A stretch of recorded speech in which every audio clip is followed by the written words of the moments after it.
కుటుంబం సజావుగా సాగుతోంది. నాన్నా, అన్నీ నాకు వినిపించాయి. ఏం చెయ్యాలో చెప్పు. డబ్బు కట్టాలి. ఎంత? ఓ 100 రూపాయలు కడితే చాలా?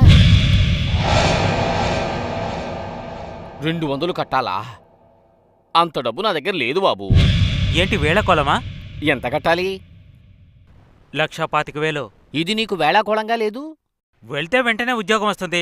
మనం పెట్టిన డబ్బు 6 నెలల్లో సంపాదించుకోవచ్చు. కాదు, ఆపరా.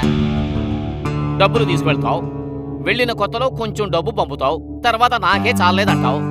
జంఝాన్ని తీసిపారేసి చేపలు మాంసం తింటావు. నీతో పాటు పనిచేస్తోందని దేన్నో తీసుకొచ్చి నిలబెడతావు. అదేగా జరిగేది. ఎలాగూ అక్కడికి వెళ్ళి నువ్వు మమ్మల్ని పోషించేది లేదు. అంతకన్నా ఇక్కడే మమ్మల్ని నడి రోడ్డు మీద వదిలేస్తే తలకొరివి పెట్టడానికైనా పనికొస్తావు. అదే ప్రాప్తి.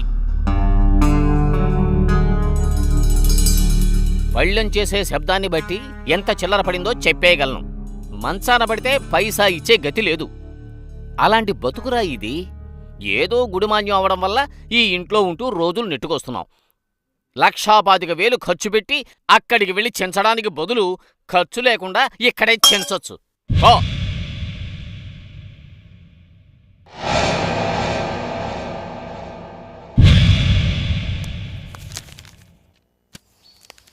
రా మహేంద్ర. తెల్లారితే చాలు ఇంటింటికి వెళ్ళి నోటీసు ఇవ్వడం, సాయంత్రం అయితే తీర్థం పుచ్చుకోవడం. కరెక్టా? లేదయ్య గారు, నేను ఇప్పుడు తాగడం మానేశాను. అది నిజమే.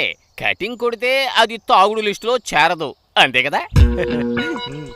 ఇలా బిట్ నోటీసులు ఇస్తున్నావే, దానికి ఎంత డబ్బు ఇస్తారు? ఇది పని కదయ్య గారు, సేవ చేస్తున్నాను. అంటే? దేవుడి కోసం చేస్తున్నది. అయితే ఈ నోటీసులన్నీ నువ్వు దేవుడికే కదా ఇవ్వాలి. ఆగు, అడుగుతుంటే జవాబు చెప్పకుండా వెళ్ళిపోతున్నావే. 2 మాటలు మాట్లాడి వెళ్ళిపో. ఈ నోటీసులో ఉన్నదంతా దేవుని వాక్యాలే. సమయం ఉంటే చదివి చూడండి. అది సరే, ఒక రకంగా ఈ నోటీసే బెటరు. ఉదయం సమయంలో మైక్ పట్టుకుని వీధుల వెంట పాపులారా పాపులారా అని అరవకుండా ఉన్నావే, అది చాలా సంతోషం. అందరూ కాదయ్య గారు, కొంతమందే.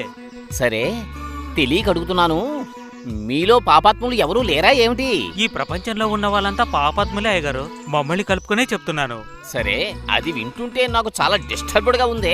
అయ్యగారు, ఒక గుంపులో ఉండి పోలీస్ పోలీస్ అని అరిస్తే అక్కడ ఉన్న వాళ్ళలో ముందు ఎవరు పరిగెడతారు? ముందు మీరు డిస్టర్బ్ అవ్వకుండా చూసుకోండి. Praise the Lord Jesus. వస్తానయ్యగారు. దేవుని నోటీసుల్ని చేతులతో పట్టుకోగానే తాగడం మానేసినట్టుగా ఉన్నాడే. మనకొద్దు బాబు. నేనిప్పుడు చక్రవర్తిని, అందుకని